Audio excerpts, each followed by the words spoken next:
उत्तर प्रदेश में 2027 में विधानसभा चुनाव होने जा रहे हैं और चुनाव से पहले चुनावी बयानबाजी शुरू हो चुकी है। राजनेताओं के जरिए बयान दिए जा रहे हैं, एक दूसरे पर हमला बोला जा रहा है। लेकिन उत्तर प्रदेश की राजनीति में इस वक्त जो सबसे ज्यादा चेहरा चर्चित नजर आ रहा है वो चेहरा है सुभासपा प्रमुख ओम प्रकाश राजभर का। ओम प्रकाश राजभर न सिर्फ अपनी ही सरकार को ललकार रहे हैं बल्कि विपक्ष को भी चुनौतियां दे रहे हैं।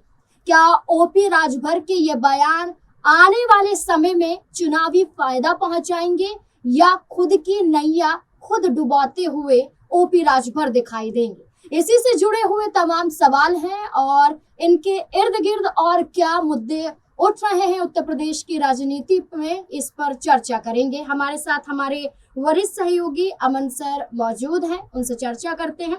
सर, ओम प्रकाश राजभर हर पार्टी पर आरोप लगा रहे हैं या टीका टिप्पणी कर रहे हैं। कभी कांग्रेस पार्टी को बिन पैंदी का लोटा कहते हुए नजर आते हैं, तो कभी अखिलेश यादव की तुलना औरंगजेब के बेटे से करते हुए दिखाई देते हैं, तो कभी कॉकरोच पार्टी जो बनी है उसको लेकर भी यहाँ पर मजाकिया अंदाज में मजाक उड़ाते हुए दिखाई देते हैं। तो सबसे पहले अखिलेश यादव को लेकर अगर हम चर्चा करें तो वो जो तुलना करते हैं और तुलना के साथ साथ ये कहते हैं कि वो जमीनी स्तर से हट चुके हैं, अखिलेश यादव अपने मुद्दों से भटक चुके हैं। तो क्या ओम प्रकाश राजभर अपने मुद्दों पर टिके हुए नजर आते हैं? देखिए नाज़रीन, बिल्कुल। और जिस तरह से ओपी राजभर की राजनीति है और जिस तरह बयानबाजी है उससे कई तरह के सवाल खड़े हो जाते हैं कि आखिर वो किस तरह की राजनीति करना चाहते हैं। अखिलेश यादव को सत्ता का लालची बताते हैं, लेकिन जब अखिलेश यादव के साथ चुनाव लड़ते हैं और जब 5 सीटें उनके पास आ जाती हैं तुरंत अखिलेश यादव का साथ छोड़ते हैं और बीजेपी का दामन पकड़ लेते हैं और मंत्री बन जाते हैं। तो ये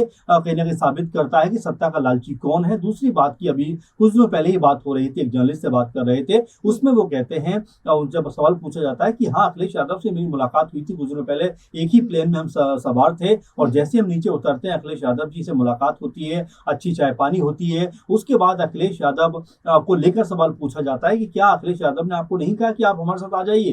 कहते हैं कि नहीं, इस बात को लेकर कोई बात नहीं हुई, लेकिन हाँ उन्होंने ये जरूर कहा कि अभी जहां पर हो वहीं पर ठीक हो। यानी कि एक संभावना उन्होंने जरूर छोड़ दी कि अभी जहां पर हो ठीक हो। क्या आने वाले दिनों में आपस का अगर तालमेल बिगड़ता है तो क्या वो सपा की तरफ रुख नहीं करेंगे? इससे पहले बीएसपी की तरफ अपना कह सकते हैं हाथ बढ़ा चुके हैं। तो ये ओपी राजभर है जो समय समय पर कभी बीजेपी के साथ, कभी सपा के साथ, कभी बसपा के साथ अपना कह सकते हैं गठजोड़ करते रहते हैं। लेकिन जिस तरीके से अखिलेश यादव के ऊपर निशाना साध रहे हैं, उनको बहादुर शाह जफर की तरह बेखबर इंसान बताते हुए नजर आते हैं, वहीं ये भी कहते हुए दिखाई पड़ते हैं कि भाई अखिलेश यादव जो है वो कोई कमाल दिखा नहीं पाएंगे, कोई बहुत बड़ा कह सकते हैं कि सत्ता के करीब पहुंचने वाला उनका हिसाब किताब दिखाई नहीं पड़ता।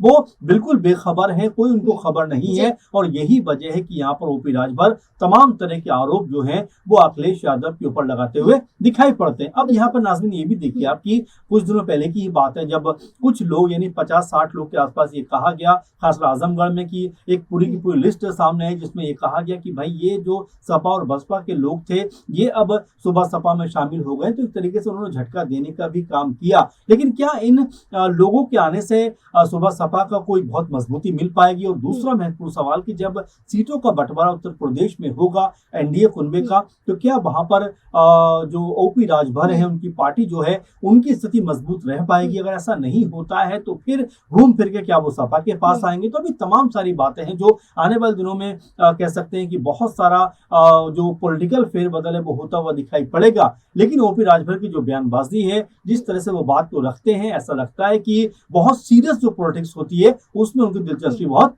ना के बराबर है। बिल्कुल, उन्होंने ये भी कहा कि 2022 की तरह जैसा हाल सपा का देखा गया था 27 में भी वही हाल देखा जाएगा। लेकिन ओम प्रकाश राजभर भूल जाते हैं कि इसी सपा के साथ मिलकर आपने चुनाव लड़ा था, 10 से ज्यादा सीटें यहाँ पर आपकी पार्टी जीत लेती है। आप ही धोखा देकर भारतीय जनता पार्टी में आए थे और अब आप समाजवादी पार्टी को ललकार रहे हैं। लेकिन इस बीच में कांग्रेस पार्टी को भी सर बिन पैंदी का लौटा कहते हुए नजर आया। उनका ये कहना है कि कांग्रेस के लिए दरवाजे बसपा ने कर लिए थे, मायावती ने दरवाजे तक नहीं खोले थे, लेकिन आपने भी हाथ बढ़ाया था, आपका भी यहाँ ऑफर स्वीकार नहीं किया गया। साथ ही साथ आप ये देखिए कि उत्तर प्रदेश में जमीनी मुद्दों को सपा और बसपा उठा रही है। जैसे हाल फिलहाल में अभी बिजली संकट को लेकर एक बड़ा आंदोलन देखा गया था, एक हंगामा देखा गया था, जिसके बाद योगी सरकार पर हमला बोलते हुए बसपा सुप्रीमो मायावती सामने आई पोस्ट के जरिए, अखिलेश यादव पोस्ट के जरिए सामने आए और ये कहा कि दाम तो आसानी से बढ़ जाते हैं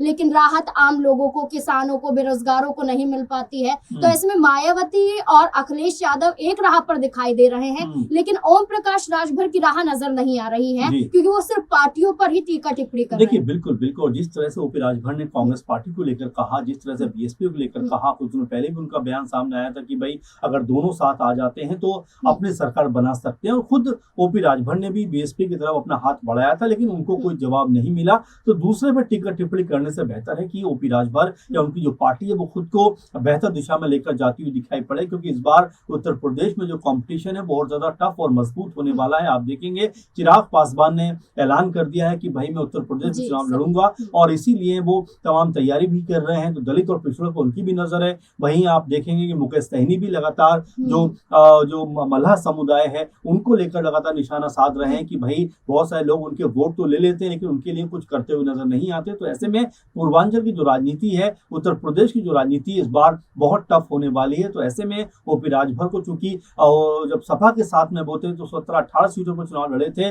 और अब बीजेपी में क्या उनको इतनी सीटें मिलती हुई दिखाई पड़ेंगी, ये बड़ा सवाल बन जाता है, क्योंकि बीजेपी बड़ी नाप तोल कर सीटें देती है, बड़े से बड़े दल को भी बहुत सीमित सीटों पर वो लेकर आकर खड़ा कर देती है। तो ऐसे में ओपी राजभर को ये देखना पड़ेगा कि उनके हक में क्या सीटें आएंगी, और अगर उनके हक में वो सीटें नहीं आती हैं फिर उनका अगला कदम क्या होगा, क्या फिर से सपा की तरफ आते हुए दिखाई पड़े, क्योंकि ओपी राजभर है, कब कहां कैसे बदल जाए कहा नहीं जा सकता। अच्छा सर, एक आखिरी सवाल ये रहेगा कि अगर हम ओम प्रकाश राजभर को अभी साइड कर ले और सिर्फ हम 3 पार्टियों की चर्चा करें, कांग्रेस पार्टी, बसपा और सपा। कांग्रेस पार्टी के लिए दरवाजे मायावती ने बंद कर लिए थे और सपा लगातार प्रयास कर रही है कि बहन जी का साथ मिल जाए। वहीं दूसरी तरफ आप ये देखेंगे कि खुद बसपा ये चाहती है कि कांग्रेस पार्टी उत्तर प्रदेश में इतनी मजबूत ना हो पाए, और अब आप ये देखिए कि सपा है, बसपा है, तो क्या ये दोनों साथ आ सकते हैं? क्योंकि कई मौके पर हमने इन दोनों पार्टियों को देखा है, इनके